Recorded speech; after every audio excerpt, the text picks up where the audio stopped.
맞아서 전부 다 이 배가 망가지게 되었습니다. 사람들이 며칠 동안 굶주렸죠. 그때에 한 사람이 일어나서 아주 절망적인 상황 가운데서 일어나서 외치기 시작했는데 바로 바울이었습니다. 뭐라고 외쳤냐면 21절에 이렇게 외칩니다. 여러 사람이 오래 먹지 못하였음에 바울이 가운데 서서 말하되 여러분이요 내 말을 듣고 그레데에서 떠나지 아니하여 이 타격과 손상을 면하였다면 좋을 뻔하였느니라. 우선 책망의 얘기를 하죠. 기억하시죠. 분명히 가지 말라고 했었던 길을 그 백부장이 그 선장의 말을 듣고 그리고 선원들의 말을 듣고 오랜 경험이 있었던 사람들이기 때문에 분명히 맞을 것이다 라는 생각을 가지고 그들의 말을 쫓아서 운행을 했던 것이 사실 그 사고의 원인이 되었습니다. 이때에 사도 바울이 일어나서 한 말이 내 말 듣지 왜 내 말을 듣지 않고 떠났습니까? 라는 말을 했습니다만 실질적으로 책망하기 위한 말이 아니라 그 뒤 이후에 하는 말이 더 중요합니다. 뭐라고 말하고 있냐면 22절에 우리 다 같이 한번 읽어볼게요. 시작. 내가 너희를 권하노니 이제는 안심하라. 너희 중 아무도 생명에는 아무런 손상이 없겠고 오직 배뿐이러라. 바울은 지금 배는 부서질 겁니다. 그리고 재산도 다 잃어버릴 겁니다. 그러나 걱정하지 말고 안심하십시오. 하나님께서 여러분을 살려주실 겁니다. 한 사람도 죽지 않을 겁니다 라고 말합니다. 사실 중요한 것은 여러 가지가 있습니다. 재산도 중요하고 그리고 우리가 가지고 있는 모든 것들이 다 중요할 수 있습니다만 가장 중요한 것은 사람의 생명이지 않습니까? 그걸 하나님께서 지켜주신다는 이야기예요. 바울이 이 상황 가운데서 어떻게 이렇게 담대히 말할 수 있었을까? 여러분, 절망적인 상황 가운데서 모세도 그랬고요. 그리고 여기 오늘 보는 사도 바울도 그랬습니다. 모세는 앞에는 홍해가 있고 뒤에는 애굽 군대가 있는 상황 가운데서 너희들 두려워하지 말아라 라고 말합니다. 알티라 라고 말합니다. 제가 그걸 잠깐 쓰기는 썼습니다만 여러분 얼마나 재밌는지 모릅니다. 두려워하지 말라라는 표현이 두 가지가 있습니다. 알티라가 있고 로티라가 있습니다. 그 상황이 얼마나 절박했는지 사실상 그냥 이 소리 지르면서 두려워하지 말아라 이렇게 말할 수도 있었을 겁니다만 모세가 이야기했었던 그 말은 로티라 강력한 그 부정이 아니고요. 쉽게 말하면 걱정하지 마 이런 뜻의 두려워하지 말라는 말을 썼어요. 여러분 이상하지 않습니까? 웬만한 상황 같으면 그 앞에서는 홍해가 있고 앞에는 홍해가 있고 뒤에는 애국 군대가 있을 때 자기도 두려운 나머지 두려워하지 마라고 소리를 지를 수 있었음에도 불구하고 모세는 그렇게 하지 않습니다. 두려워하지 말아라 이런 뜻이에요. 우리가 이긴 게임을 보고 났을 때에 재방송을 보고 날 때는 앞에서 아무리 우리 편이 진다고 한다 해도 재방송을 이미 그 게임이 이긴 게임이라면 재방송을 볼 때 편안한 마음을 가지고 보지 않습니까? 바로 이런 원리입니다. 모세가 무엇 때문에 그 상황 가운데서 두려워하지 않을 수 있었을까? 바울이 어떤 상황이기에 이 상황을 두려워하지 않고 두려워하지 말아라 말하고 할 수 있었을까? 그것은 하나님께서 지켜주신다라고 하는 믿음의 확신이 있었고 오늘 뒤에서 우리가 보게 됩니다만 하나님의 음성을 들었기 때문에 그는 이렇게 담대하게 말할 수 있었을 겁니다. 여러분 세상이 참 두렵습니다. 여러 가지 어려운 일들로 인해서 사람들이 그 마음을 졸이면서 살아가고 있습니다. 이런 시대에 하나님께서 우리에게 주신 말씀이 있는데 의인은 하나님의 사람들은 그리고 하나님을 믿는 사람들은 믿음으로 말미암아 산다라고 말씀하고 있습니다. 재산이 있다고 해서 지식이 있다고 해서 내가 무엇인가 가지고 있다고 해서 두렵지 않은 세상입니까? 아니요. 그렇지 않습니다. 그럼에도 불구하고 우리 그리스도인들이 두렵지 않음으로 살 수 있는 이유가 있다면 한 가지입니다. 재산이 있어서 아니면 내가 무언가 배워서 아니면 내가 무언가 취득해서 두렵지 않은 것이 아니라 믿음이 있을 때에 비로소 우리는 그 믿음으로 살게 되는 것이지요. 여기 사도 바울이 말합니다. 이렇게 담대하게 말씀할 수 있었던 것은 23절과 24절 하나님의 음성이니까 우리 다 같이 읽어볼게요. 시작. 내가 속한 바 곧 내가 섬기는 하나님의 사자가 어젯밤에 내 곁에 서서 말하되 바울아 두려워하지 말라. 네가 가이사 앞에 서야 하겠고 또 하나님께서 너와 함께 항해하는 자를 다 내게 주셨다 하였으니 어떻습니까? 하나님의 음성을 들은 이 사도 바울은 담대할 수 있었던 거예요. 하나님의 음성을 들은 사도 바울은 두려워하지 않을 수 있었던 거예요. 하나님의 음성 때문이었습니다. 하나님을 믿는 믿음 때문이었습니다. 이 메시지를 통해서 우리 몇 가지 중요한 교훈을 얻을 수가 있는데, 바울이 비록 하나님의 사람이었습니다만 사실 그도 어느 정도 두려워했구나 하는 것을 미루어 짐작해 볼 수 있습니다. 그러니까 하나님께서 나타나셔서 그에게 두려워하지 말아라 라고 말씀하셨던 것이지요. 우리가 믿음을 가지고 있기는 합니다만 그 믿음이 있다고 한다 하여도 그 고난이 한 달이 지속이 되고 두 달이 지속이 되고 1년이 지속이 되고 2년이 지속이 되면 사실상 우리 마음에 두려움을 가지기 마련입니다. 하나님이 응답하시지 않으면 어떻게 하지? 지금 배가 위기에 처해 있습니다. 그때에 신앙이 흔들리기 마련입니다. 한 달이 가고 두 달이 가고 문제가 안 풀리고 엎친 데 덮친 격으로 계속해서 문제가 연달아서 생겨날 때에 우린 누구든지 흔들릴 수 있습니다. 아브라함도 그렇지 않습니까? 모세도 그렇게 하지 않았습니까? 모든 믿음의 신앙인들이라고 한다 할지라도 그들도 역시 흔들렸습니다.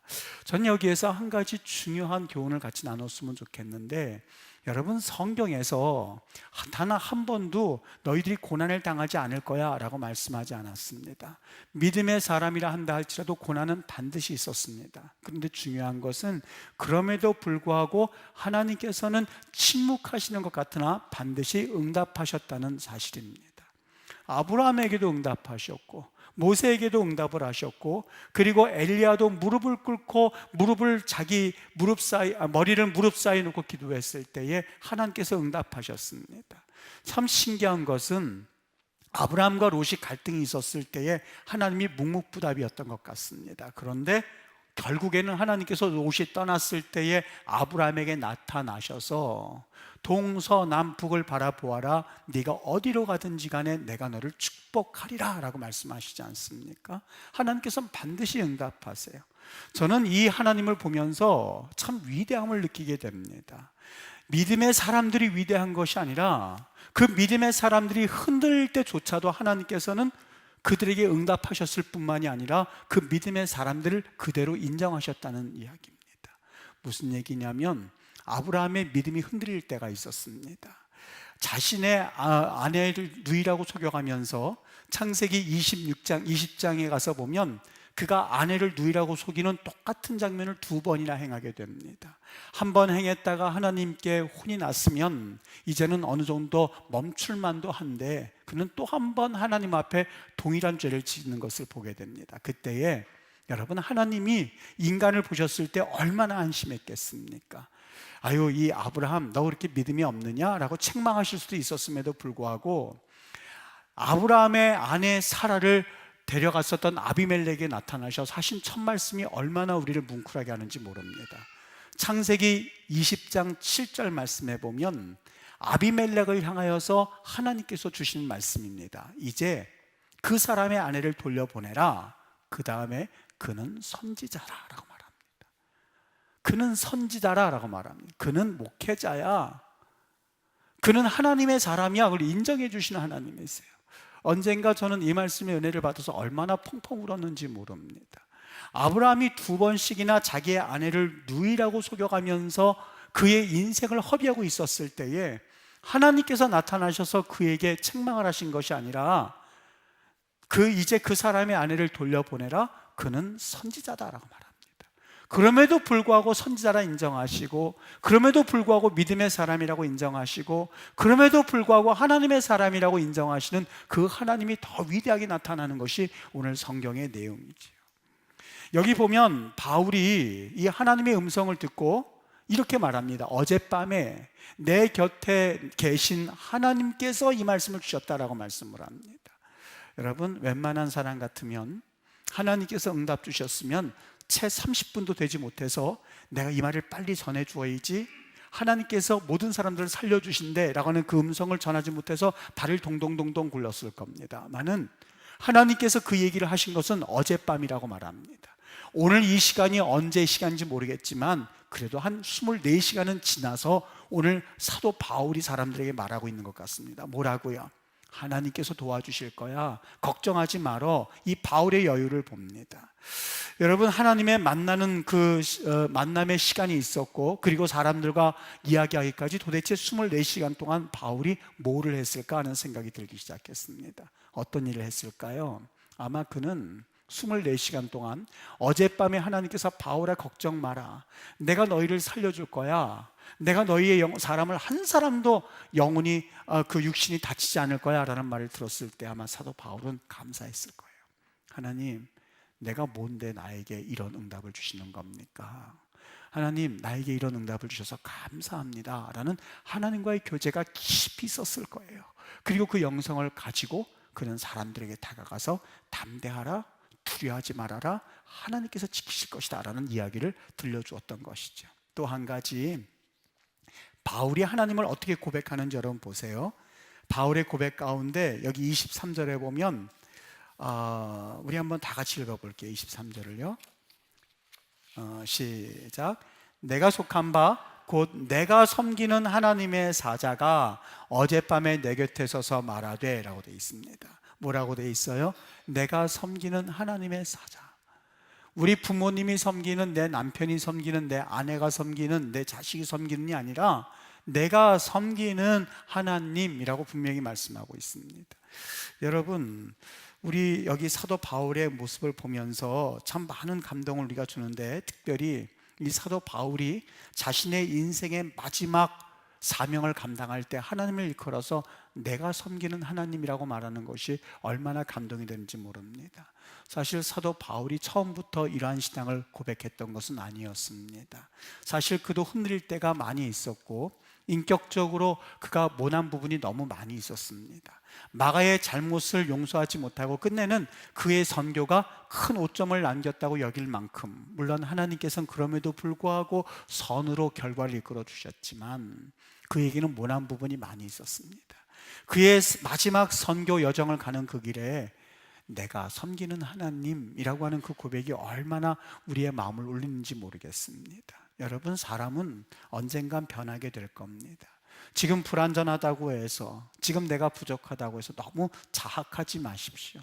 그리고 다른 사람의 연약함을 보면서 그렇게 판단할 필요는 없습니다. 하나님께서는 언젠가 변화시켜 주실 것이고, 그 하나님을 바라보면서 우리는 묵묵히 걸어가는 것이 바로 신앙의 길입니다. 그 하나님을 믿으셔야만 합니다. 그래서 누구든지 할 것 없이 하나님을 온전히 바라보는 그 모습이 얼마나 귀한지 모릅니다.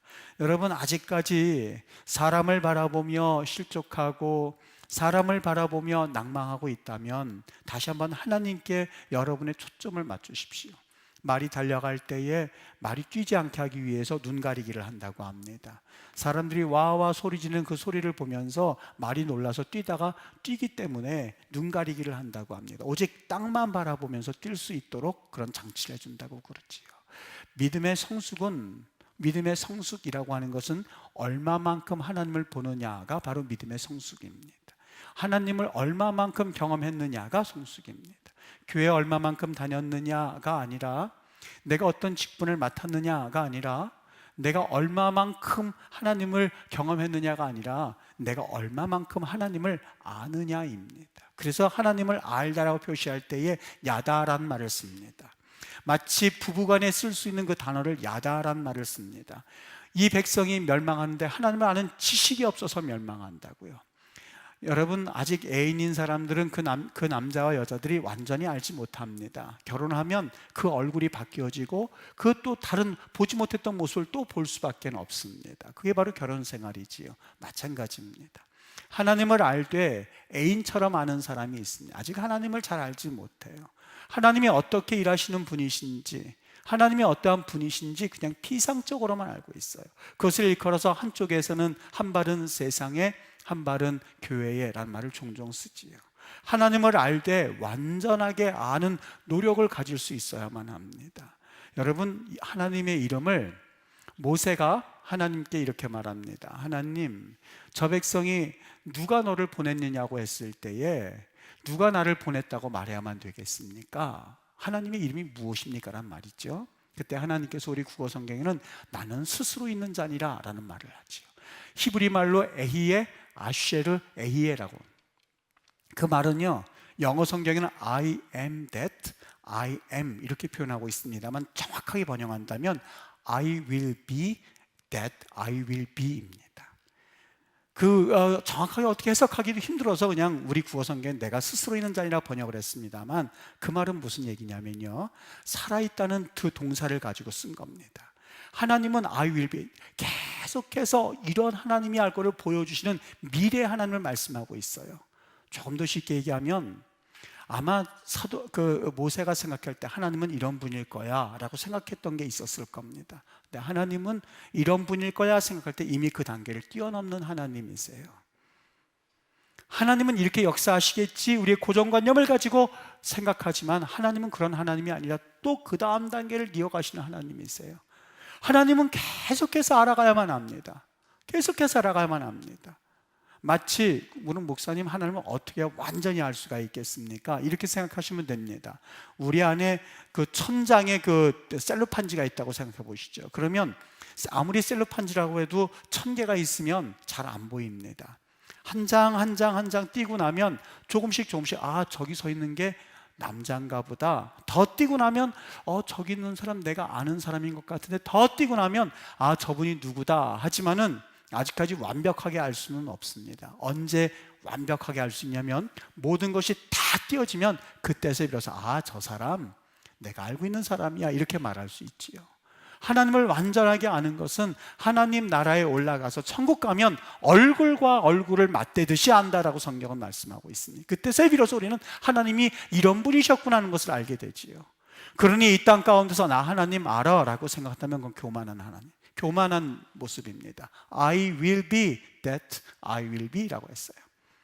이렇게 하실 거야 라고 짐작하죠. 아니요, 보라 이전 것은 지나갔으니, 이전에 경험했던 하나님이었다면 얼른 벗어버릴 수 있으셔야만 합니다. 오늘 신앙을 가지고 내일을 살아갈 수가 없어요. 오늘 내가 만났던 그 하나님의 체험을 가지고 내일, 아니요, 그렇지 않습니다. 그게 바로 만납니다. 그게 바로 만나예요. 매일같이 하늘에서 내려오시는 양식을 가지고 사는 것, 매일같이 하나님을 바라보아야 살 수 있는 것이 바로 만나의 성격이었던 것처럼, 내가 과거에 기도했으니까 오늘 살 수 있지, 아니요. 오늘 살아야 될 은혜는 오늘 경험하실 수 있으셔야만 해요. 그래야 살아요. 오늘 하나님께 응답을 받고 있어야 오늘을 움직일 수가 있어요. 그러니 우리가 쉬지 않고 기도하라는 말이 그래서 성립이 됐지요. 하루라도 기도하지 않으면 살 수 없습니다. 고백이 나올 때 비로소 저 사람 믿음 없어가 아니라 그 사람이 사는 거예요. 내가 이렇게 했지요. 이전까지 어제까지 은혜를 받고 이만큼 성숙했으니 오늘 내가 일을 할 수 있겠지, 아니요. 매일같이 해요.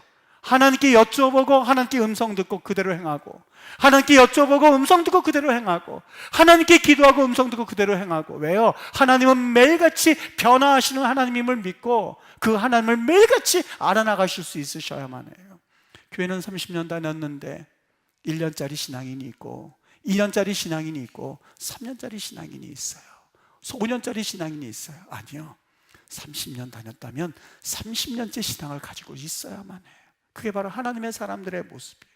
그게 바로 하나님의 사람들이 살아가는 방법이에요. 내가 하나님을 알았다고 할 때, 아니요, 그렇지 않습니다. 성경 다 아는 것 같아요? 아니요. 성경 말씀이, 저는 성경이라는 것을 어떻게 이해하냐면 분명히 그 말씀 가지고 은혜 받은 말씀이거든요.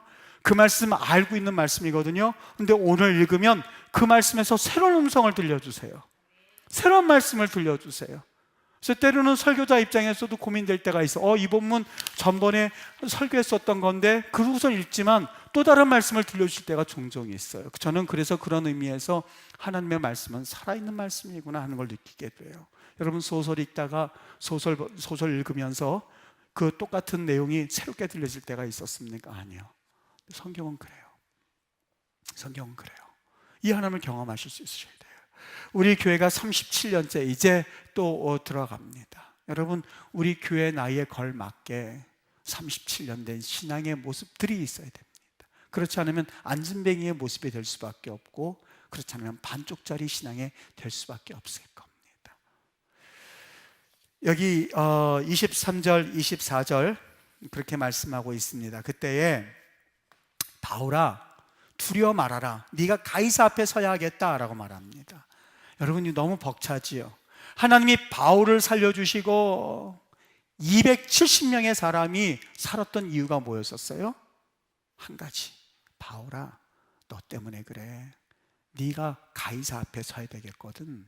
그래서 이 사람들을 죽일 수가 없어, 이 말입니다.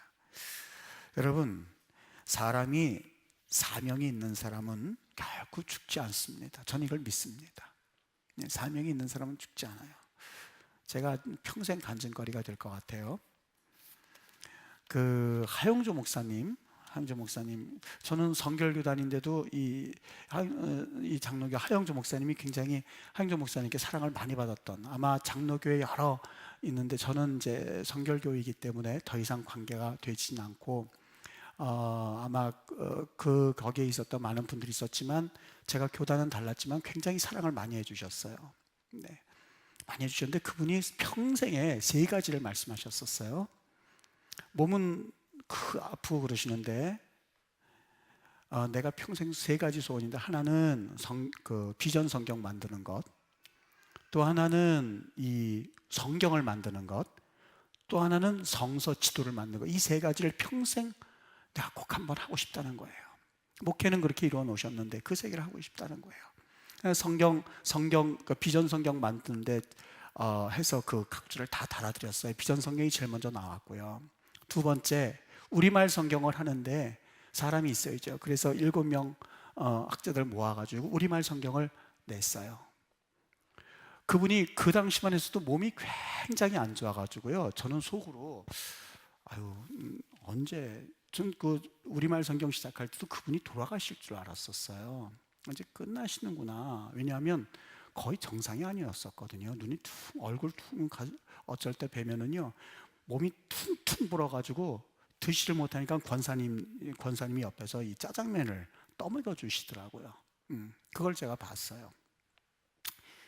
3번째, 성서 지도를 해야 되는데 이거 뭐 할 때는 거의 인사불성으로 하시는 거죠.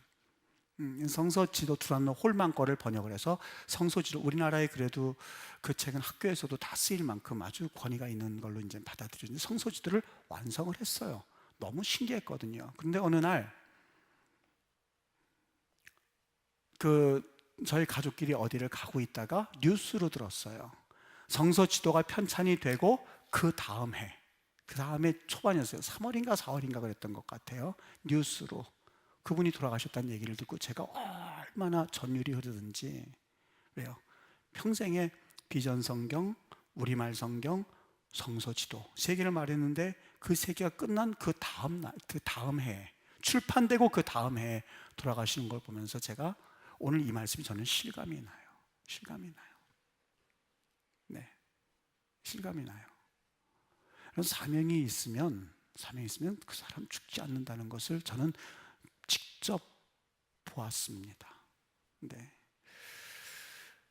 하나님 앞에 이루어야 될 사명이 있는 사람은 절대 사라지지 않습니다. 유라굴라 광풍이 그를 죽일 수 없었던 거죠.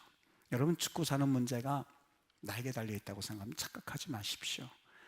분명히 우리에게 기억해야 될 게 있죠. 너희는 먼저 그의 나라와 그의 의를 구하라. 그리하면 먹을 것과 입을 것, 마실 것, 그걸 통틀어서 생명이라고 부를 수 있죠. 생명까지 하나님께서 연장시키셨다가 필요 없으면 데려가시기도 하시고, 이게 바로 하나님의 역사죠.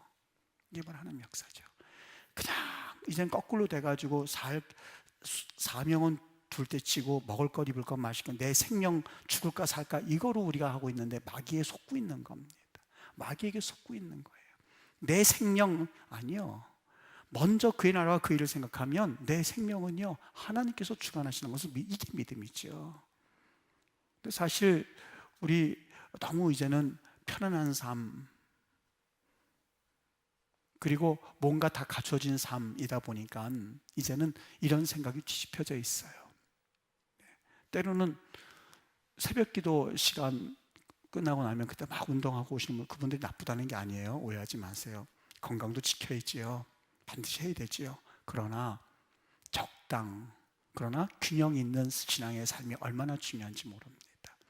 운동도 해야 되는 것만큼 영적인 삶도 그 시간에 하나님 앞에 온전히 바칠 줄 알고, 공부하는 학생들에게도 그 시간이 얼마나 중요하다는 것도 한번 균형적인 영적인 삶이 필요하고, 네, 균형 있는 삶이요. 이게 필요하지요. 균형 있는 삶. 이 균형을 맞추지 못할 때가 많이 있습니다. 네. 하나님의 일을 하기 위해서 하나님께서 우리를 이 땅에 보내주셨다는 것을 알아야지요. 세상을 변화시키고 하나님의 목적을 위해서 나를 이 땅에 보내주셨지라고 하는 것을 믿으셔야지요.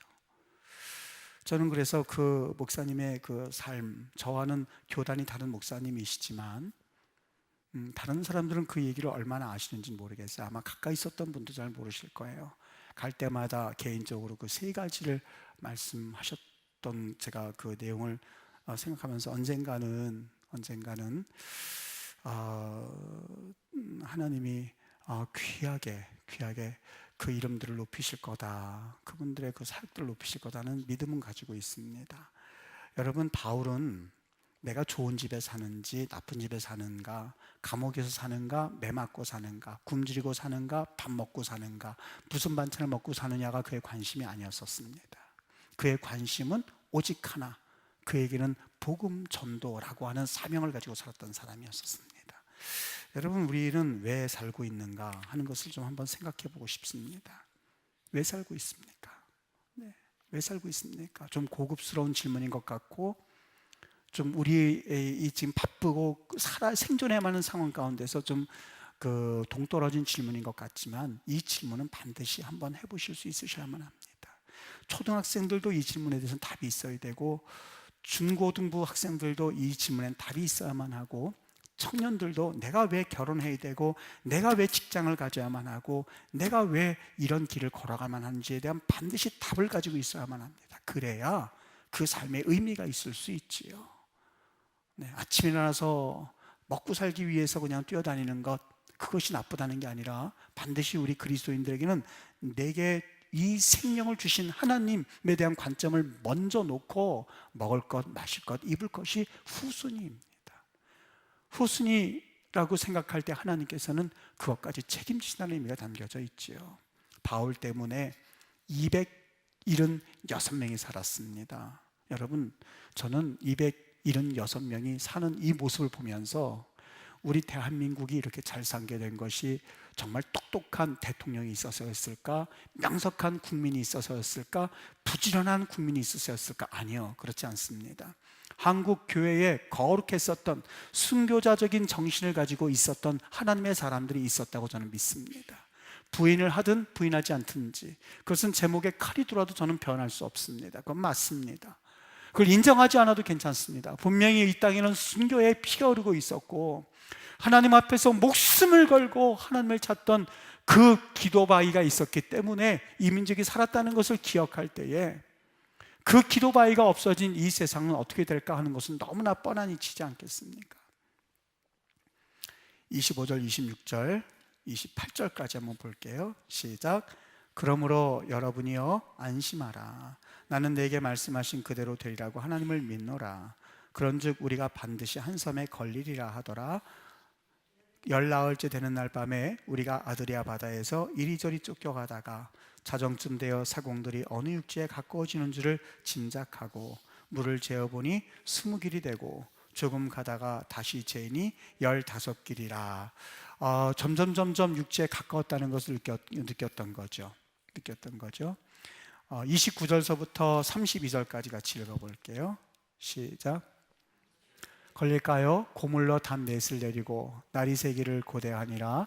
사공들이 도망하고자 이물에서 닻을 내리는 채하고 거룻배를 바다에 내려놓거늘 바울이 백부장과 군인들에게 이르되 이 사람들이 배에 있지 아니하면 너희가 구원을 얻지 못하리라 하니 군인들이 거룻줄을 끊어 떼어버리니라. 아멘. 여기 이물이라고 하는 것은 배 앞부분을 말합니다. 거기엔 닻을 내린 척하면서 거룻배를 내리니까 사도 바울이 이 사람들이 선원들이 없으면 우리가 죽을 겁니다 라고 말하자 군인들이 그것을 끊어버리죠. 그래서 그들이 같은 한 운명 공동체에 처하게 됩니다. 33절서부터 38절까지요.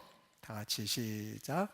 날이 새어가매 바울이 여러 사람에게 음식 먹기를 권하여 이르되 너희가 기다리며 먹지 못하고 줄인 지가 오늘까지 열나흘인즉 음식 먹기를 권하노니 이것이 너희의 구원을 위하는 것이요 너희 중 머리카락 하나도 잃을 자가 없으리라 하고 떡을 가져다가 모든 사람 앞에서 하나님께 축사하고 떼어 먹기를 시작하매 그들도 다 안심하고 받아 먹으니 배에 있는 우리의 수는 전부 276명이더라. 배부르게 먹고 밀을 바다에 버려 배를 가볍게 하였더니, 그것이 그들의 한 식사였었죠. 한 끼 식사였었어요.